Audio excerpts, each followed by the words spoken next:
কালীঘাট মন্দির নতুন করে সেজে ওঠায় আমিও বাড়ির সবাইকে নিয়ে আজ চলে গেলাম কালীঘাটে মাকে দর্শন করব বলে।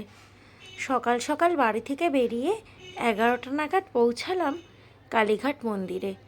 এরপর জুতো রেখে পুজোর ডালি নিয়ে চলে গেলাম মাতৃদর্শনে।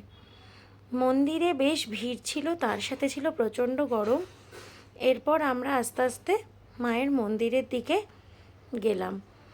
খুব সুন্দরভাবেই মায়ের মন্দির দর্শন হলো। আশেপাশে ভোগঘর থেকে শুরু করে মায়ের গর্ভগৃহে গিয়ে মাকে দর্শন করে মনে যেন এক আলাদাই তৃপ্তি পেলাম।